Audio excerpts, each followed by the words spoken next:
Hello, friends. I'm Lars Fuchs. Like you, I'm stuck here in isolation, and like you, I'm probably reading a lot of books, and I thought it'd be fun to read some of them aloud. So yesterday I read a story by O. Henry, and I thought I'd do the same today. Today's story is The Ransom of the Red Chief. It looked like a good thing, but wait till I tell you. We were down south in Alabama, Bill Driscoll and myself, when this kidnapping idea struck us. It was, as Bill afterward expressed it, during a moment of temporary mental apparition, but we didn't find that out till later. There was a town down there, as flat as a flannel cake, and called Summit, of course. It contained inhabitants of as undeleterious and self-satisfied a class of peasantry as ever clustered around a maypole.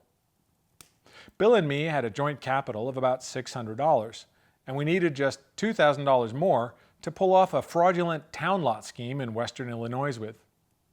We talked it over on the front steps of the hotel. Philoprogenitiveness, says we, is strong in semi-rural communities. Therefore, and for other reasons, a kidnapping project ought to do better there than in the radius of newspapers that send reporters out in plain clothes to stir up talk about such things. We knew that Summit couldn't get after us with anything stronger than constables and maybe some lackadaisical bloodhounds and a diatribe or two in the weekly farmer's budget. So it looked good. We selected for our victim the only child of a prominent citizen named Ebenezer Dorset. The father was respectable and tight, a mortgage fancier, and a stern, upright collection plate passer and forecloser. The kid was a boy of 10 with bas-relief freckles and hair the color of the cover of the magazine you buy at the newsstand when you want to catch a train. Bill and me figured that Ebenezer would melt down for a ransom of $2,000 to a cent. But wait till I tell you. About 2 miles from Summit was a little mountain covered with a dense cedar brake. On the rear elevation of this mountain was a cave. There we stored provisions. One evening after sundown, we drove in a buggy past old Dorset's house. The kid was in the street throwing rocks at a kitten on the opposite fence. "Hey, little boy," says Bill, "would you like to have a bag of candy and a nice ride?" The boy catches Bill neatly in the eye with a piece of brick. "That will cost the old man an extra $500, says Bill, climbing over the wheel.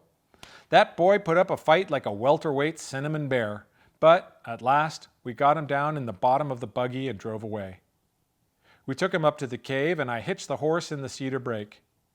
After dark, I drove the buggy to the little village 3 miles away, where we'd hired it, and I walked back to the mountain.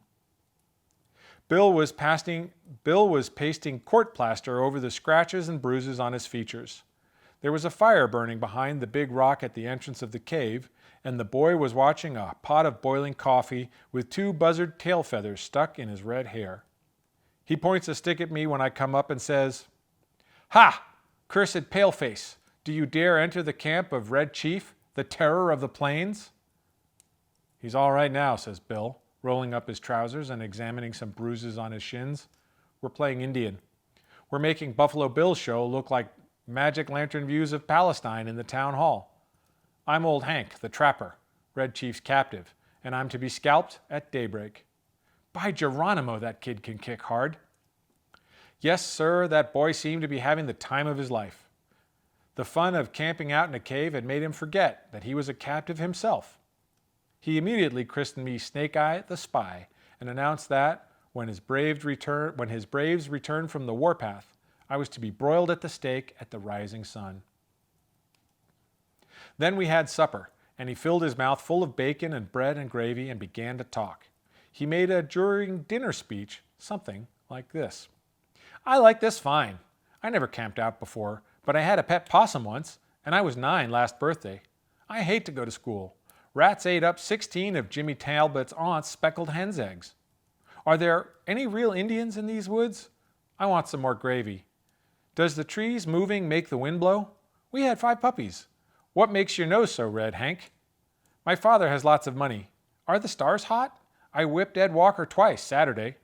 I don't like girls. You dasn't catch toads unless with a string. Do oxen make any noise? Why are oranges round? Have you got beds to sleep on in this cave? Amos Murray has got 6 toes. A parrot can talk, but a monkey or fish can't. How many does it take to make 12? Every few minutes he would remember that he was a pesky redskin and pick up his stick rifle and tiptoe to the mouth of the cave to rubber for the scouts of the hated paleface. Now and then he would let out a war whoop that made old Hank the Trapper shiver. That boy had Bill terrorized from the start.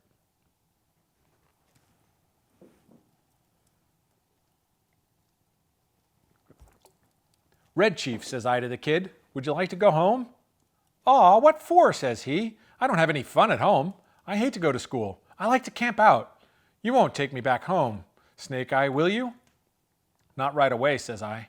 "We'll stay here in the cave a while." "All right," says he. "That'll be fine. I've never had such fun in all my life." We went to bed about 11 o'clock. We spread down some wide blankets and quilts and put Red Chief between us. We weren't afraid he'd run away. He kept us awake for 3 hours, jumping up and reaching for his rifle and screeching, "Sst, pard," in mine ears and Bill's, as the fancied crackle of a twig or the rustle of a leaf revealed to his young imagination the stealthy approach of the outlaw band. At last, I fell into a troubled sleep and dreamed that I had been kidnapped and chained to a tree by a ferocious pirate with red hair. Just at daybreak, I was awakened by a series of awful screams from Bill. They weren't yells, or howls, or shouts, or whoops, or yawps, such as you'd expect from a manly set of vocal organs. They were simply indecent, terrifying, humiliating screams, such as women emit when they see ghosts or caterpillars. It's an awful thing to hear a strong, desperate, fat man scream incontinently in a cave at daybreak. I jumped up to see what the matter was. Red Chief was sitting on Bill's chest, with one hand twined in Bill's hair. In the other, he had the sharp case knife we used for slicing bacon. And he was industriously and realistically trying to take Bill's scalp, according to the sentence that had been pronounced on him the evening before. I got the knife away from the kid and made him lie down again. But from that moment, Bill's spirit was broken. He laid down on his side of the bed, but never closed an eye again in sleep for as long as that boy was with us.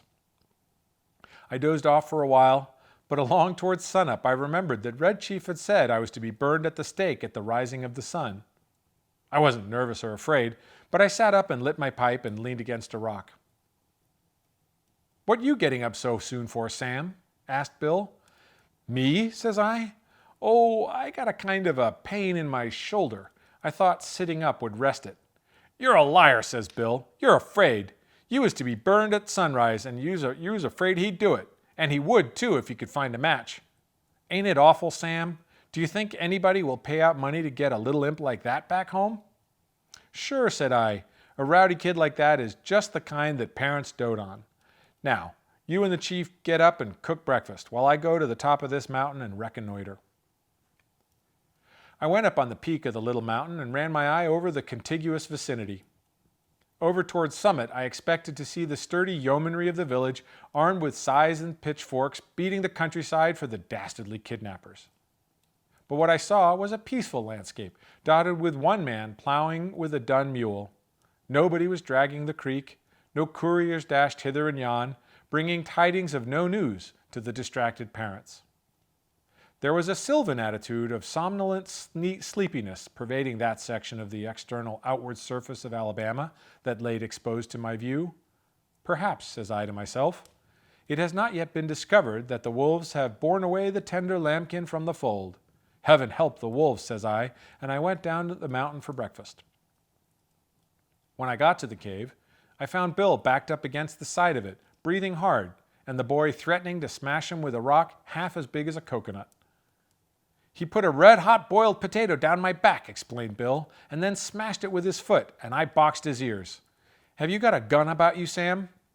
I took the rock away from the boy and kind of patched up the argument. "I'll fix you," says the kid to Bill. "No man ever yet struck the Red Chief, but what he got paid for it. You better beware." After breakfast, the kid takes a piece of leather with strings wrapped in around it out of his pocket and goes outside the cave unwinding it.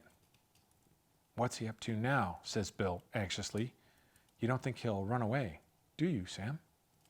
"No fear of it," says I. "He don't seem to be much of a homebody. but we've got to fix up some plan about the ransom. There don't seem to be much of excitement around Summit on account of his disappearance, but maybe they haven't realized yet that he's gone. His folks may think he's spending the night with Aunt Jane or one of the neighbors. Anyhow, he'll be missed today.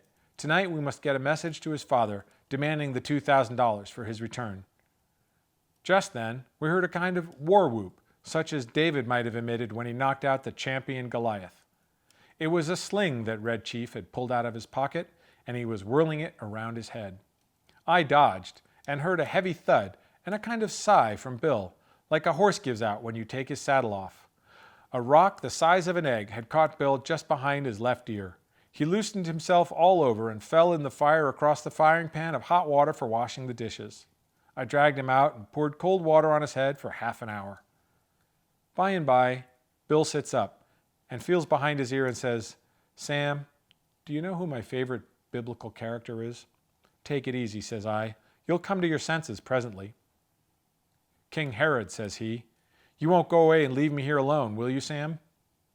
I went out and caught that boy and shook him until his freckles rattled. "If you don't behave," says I, "I'll take you straight home. Now, are you going to be good or not?" "I was only funnin'," he says sullenly. "I didn't mean to hurt old Hank." "But what did he hit me for?" "I'll behave, Snake Eye, if you won't send me home, and if you'll let me play the Black Scout today." "I don't know the game," says I. "That's for you and Mr. Bill to decide.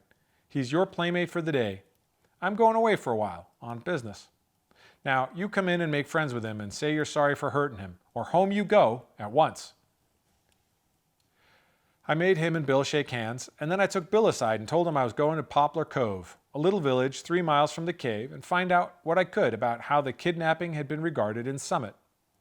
Also, I thought it best to send a peremptory letter to Old Man Dorset that day, demanding the ransom and dictating how it should be paid. "You know, Sam," says Bill, "I've stood by you without batting an eye in earthquakes, fire, and flood, in poker games, dynamite outrages, police raids, train robberies, and cyclones. I never lost my nerve yet till we kidnapped that two-legged skyrocket of a kid. He's got me going. You won't leave me long with him, will you, Sam?" "I'll be back sometime this afternoon," says I. "You must keep the boy amused and quiet until I return. And now we'll write the letter to old Dorset." Bill and I got paper and pencil and worked on the letter while Red Chief, with blanket wrapped round him, strutted up and down, guarding the mouth of the cave. Bill begged me tearfully to make the ransom $1,500 instead of $2,000.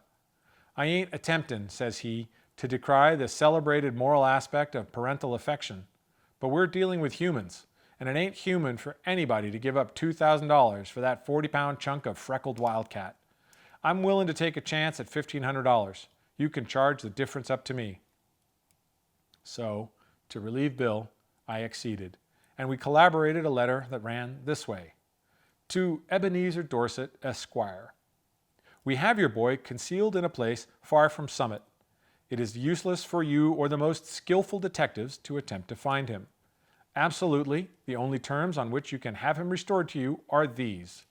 We demand $1,500 in large bills for his return, the money to be left at midnight tonight, at the same spot and in the same box as your reply, as hereinafter described. If you agree to these terms, send your answer in writing by a solitary messenger tonight at 8:30. After crossing Owl Creek on the road to Poplar Cove, there are 3 large trees about 100 yards apart, close to the fence of the wheat field on the right-hand side. At the bottom of the fence post, opposite the 3rd tree, will be found a small pasteboard box. The messenger will place the answer in this box and return immediately to Summit. If you attempt any treachery or fail to comply with our demand as stated, you will never see your boy again.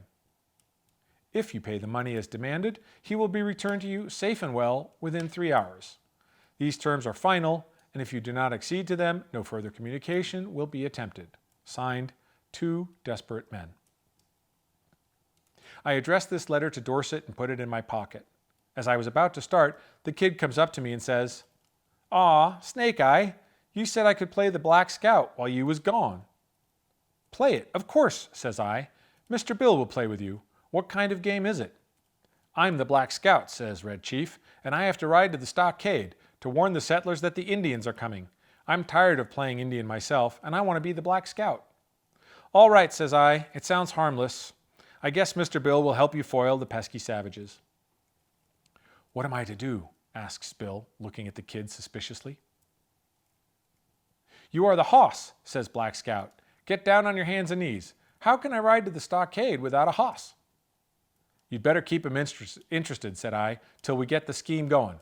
Loosen up." Bill gets down on all fours, and a look comes in his eye, like a rabbit's when you catch it in a trap. "How far is it to the stockade?" he asks in a husky manner of voice.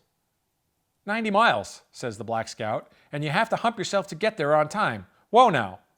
The Black Scout jumps on Bill's back and digs his heels in his side. "For heaven's sake," says Bill, "hurry back, Sam, as soon as you can. I wish I hadn't made the ransom more than 1,000. Say, you, quit kicking me or I'll get up and warm you good." I walked over to Poplar Cove and sat around the post office and store, talking with the chawbacons that came in to trade. One whiskerando says he hears Summit's all upset on account of Elder Ebenezer's Dorset's boy having been lost or stolen. That was all I wanted to know. I bought some smoking tobacco, referred casually to the price of black-eyed peas, posted my letter surreptitiously, and came away. The postmaster said the mail carrier would come by in an hour to take the mail on to Summit. When I got back to the cave, Bill and the boy were not to be found. I explored the vicinity of the cave and risked a yodel or two, but there was no response. So I lighted my pipe and sat down on a mossy bank to await developments.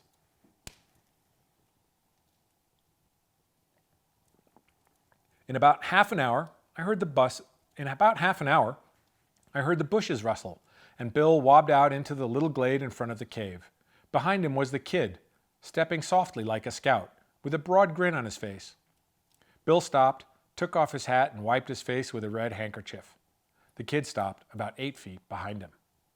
"Sam," says Bill, "I suppose you'll think I'm a renegade, but I couldn't help it. I'm a grown person with masculine proclivities and habits of self-defense, but there is a time when all systems of egotism and predominance fail. The boy is gone. I have sent him home. All is off. There was martyrs in old time," goes on Bill, "that suffered death rather than give up the particular graft they enjoyed. None of them ever was subjugated to such supernatural tortures as I have been. I tried to be faithful to our articles of depredation, but there came a limit." "What's the trouble, Bill?" I asks him. "I was rode," says Bill, "the 90 miles to the stockade, not barring an inch. Then, when the settlers was rescued, I was given oats. Sand ain't a palatable substitute. And then, for an hour, I had to try and explain to him why there was nothing in holes, how a road can run both ways, and what makes the grass green. I tell you, Sam, a human can only stand so much. I takes him by the neck of his clothes and drags him down the mountain. On the way, he kicks my legs black and blue from the knees down, and I've got to have 2 or 3 bites on my thumb and hand cauterized. But he's gone," continues Bill, "gone home. I showed him the road to Summit and kicked him about 8 feet nearer there at one kick. I'm sorry we lose the ransom, but it was either that or Bill Driscoll to the madhouse." Bill is puffing and blowing, but there is a look of ineffable peace and growing content on his rose-pink features. "Bill," says I, "there isn't any heart disease in your family, is there?" "No," says Bill, "nothing chronic, except malaria and accidents." "Why?" "Then you might turn around," says I, "and have a look behind you."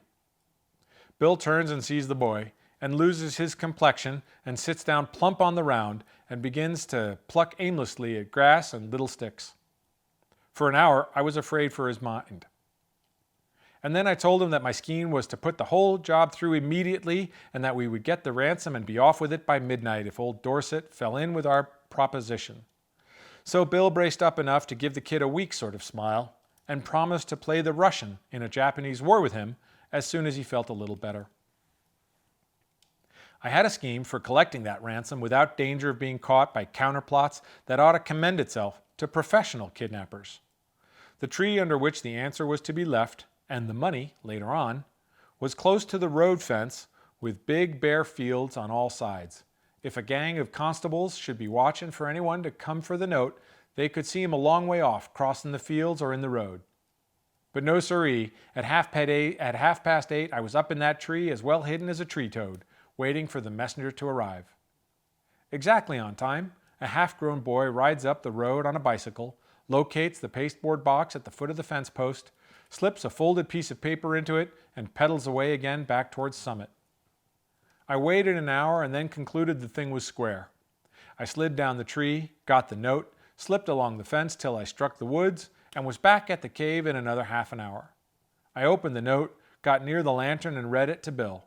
It was written with a pen in a crabbed hand, and the sum and substance of it was this. To the two desperate men. Gentlemen, I received your letter today by post, in regard to the ransom you ask for the return of my son. I think you are a little high in your demands, and I hereby make you a counter-proposition which I'm inclined to believe you will accept. You bring Johnny home and pay me $250 in cash, and I agree to take him off your hands. You had better come at night, for the neighbors believe he is lost, and I couldn't be responsible for what they would do to anybody they saw bringing him back. Very respectfully, Dorset. Great pirates of Penzance, says I, of all the impudent... But I glanced at Bill, and he hesitated. He had the most appealing look in his eyes I ever saw on the face of a dumb or talking brute. Sam, says he, what's $250 after all? We've got the money. One more night of this kid will send me to a bed in Bedlam. Besides being a thorough gentleman, I think Mr. Dorset is a spendthrift for making us such a liberal offer. You ain't going to let the chance go, are you? Tell you the truth, Bill, says I, this little ewe lamb has somewhat got on my nerves too. We'll take him home, pay the ransom, and make our getaway. We took him home that night.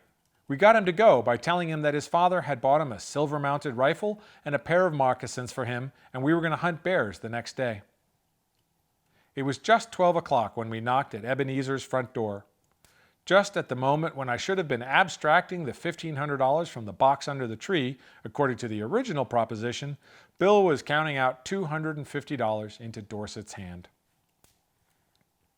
When the kid found out we were going to leave him at home, he started up a howl like a calliope and fastened himself as tight as a leech to Bill's leg. His father peeled him away gradually, like a porous plaster. How long can you hold him? Asks Bill. I'm not as strong as I used to be, says old Dorset, but I think I can promise you 10 minutes. Enough, says Bill. In 10 minutes I shall cross the central, southern, and middle western states and be legging it trippingly to the Canadian border.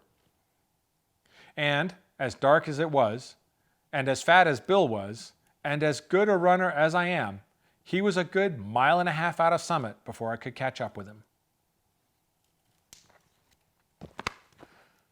That was The Ransom of the Red Chief by O. Henry.